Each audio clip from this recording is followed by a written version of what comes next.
Okay, here we are. We're going to start now looking at the second to last chapter. We're going to be looking at family and the work world.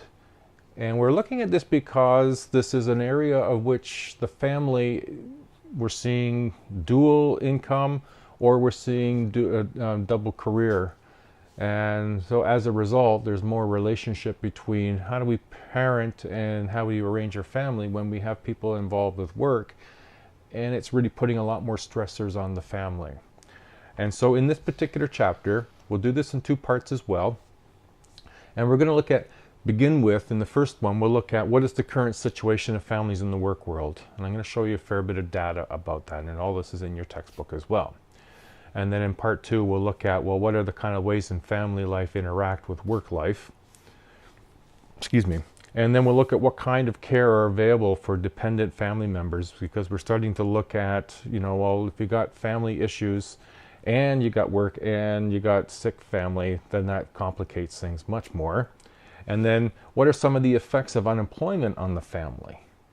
Now again, about sociological imagination is that sometimes unemployment is as a result of somebody doing poor work quality and is fired, but some of it is because of other outside issues. And so the sociological imagination is again about standing back and not personalizing everything based on our own experiences. And then lastly, what kind of family-friendly work arrangements can be made available to families? And we see a lot more options in today's world. Okay, so we're going to start off with the current situation of family in the work world. Okay, the first chart you're seeing is average hours of work per week. Now between 1987 in 2011, the average work week for individuals decreased from 37.5 to 36 hours. While this may suggest more personal time on an individual level, it's in fact the overall family work hours have increased because the number of dual earner families has increased. One family, two incomes is the new reality. More and more families are affected by the interplay between work and family responsibilities.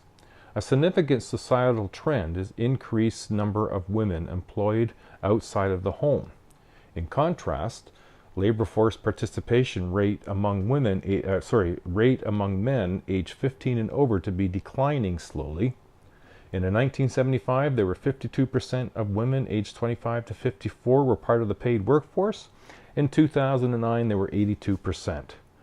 So the new reality is one family, two incomes. This slide is looking at the employment trends between men and women, and as you're seeing between 76 and 2009. And if you look at the differences between men and women, you can see that women have increased pretty significantly over that period of time, and men have slowly been decreasing over that period of time. And when we look at the percentage of women as a percentage of the total employment, they've been gradually increasing over these years. Now, there's lots of reasons to explain that, and one of them certainly is economic difficulties for families to be successful on a single income. And so this has been expected and demanded, if you will, in terms of success of family, but it's put pressures on family as a result. So now what we're seeing in table 2.4 are the employment rates of women with children. And we're looking at it between 1976 and 2009. And in 2009, 69.7% of women with children, ages 3 to 4, in the paid labor force, nearly doubled the proportion in 1976. So you're looking at 36.8 in 1976 to 69.7 in 2009. As work and home responsibilities change, families must balance time and commitment demands of various roles. Work demands can influence the family and vice versa, either negatively or positively. Such influences as these negative and positive influences of work and family is what's called spillover. And we'll talk about that a little later. On table 2.3, you're seeing the family characteristics, single earner and dual earner families. The proportion of dual earner couple families rose steadily from 4% in the 70s to a bit over 60% in the 90s, when it began to level off. While the proportion of dual earner families has remained constant over the decade from 2000 to 2010, the median income of these families has increased by more than any other family type. So it's an important element. I mean, it's important that family members work, in particular parents, of course, to ensure the financial success of a family, but of course it brings with it the kinds of variables and factors that can influence the success of a family, not just in terms of the finances, but also in terms of the relationships. And so one of the ways in which this has been changing is in the changing roles.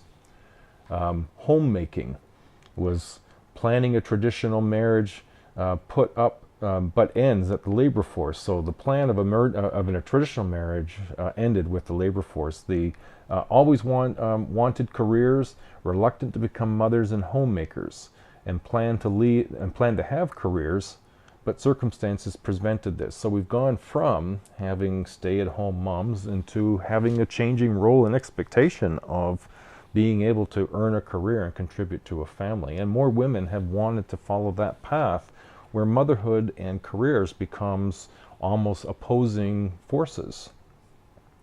Paths chosen seem to depend on the stability of the marriage, the job opportunities, the ability of the woman's partner to earn enough so she can stay home, or how rewarding she considers homemaking. And so these changing roles between men and women in particular has really affected, family. And this has been a trend over time. This has begun back in the 50s and 60s where that has emerged. It's now becoming into its own with more women earning post-secondary education, following career paths, incurring debt the same as men do, and finding their career choices, starting families later. This is all changing the roles within a family, and this is partly due to work. The changing roles don't only just affect earning power, but it affects the household responsibility.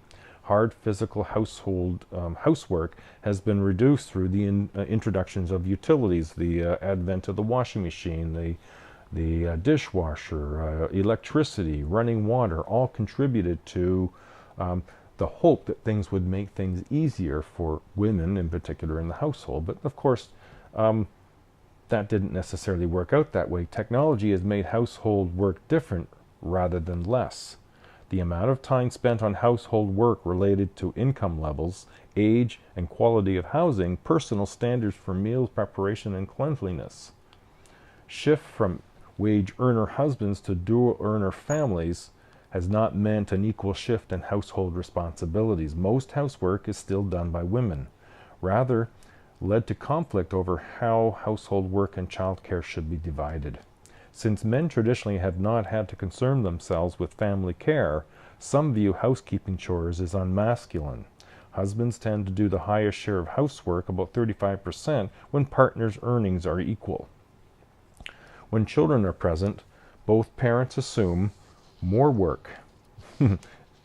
Couples do not need a 50-50 division of unpaid or paid work to be happy. However, they need to regard that their division is fair. And what is meant by that is, in household responsibilities, it doesn't matter that it's 50-50. What matters is that both feel that the distribution of responsibility based on the amount of work that is being done financially outside of the household is considered fair. And you'll find that different families will find what is fair at different points, and that's what's important. So by you looking at somebody else saying, well, it doesn't seem like he does very much, or how come you do more than she does, it doesn't matter that it's not based on what you think is right. It's based on what they feel is a reasonable division of labor. Now when we carry on with these changing roles, the role expectations start to change. Expectations of family members are a major stress in dual income families.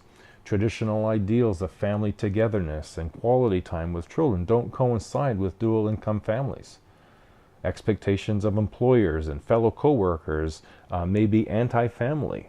You get asked to attend meetings at times of the day or at times when children are doing things that you are normally a part of and participating in and can't. shift work can cause major stress in families. Given the many demands over their time, dual-earner couples often spend relatively little time with friends and extended family. When social networks are limited, families may experience low levels of social support, and thus feel higher levels of stress. And this is, if you will, transitional. We all haven't figured out how to do this well yet. We have some good examples, we have some bad examples, and we have people falling in the middle of how to make these adjustments to role, finances, while working in two-income families. Now, if we look at work and marital happiness, a study of working mothers found little connection between the fact that mothers worked and the marital satisfaction. When individuals worked nights or rotating shifts, marriages were at greater risk for separation. Another study found that women's perception that they carried unfair household responsibility in addition to their jobs was connected with marital dissatisfaction. When fathers are more involved with children, both spouses tend to rate their marriages as happier. And that's good news.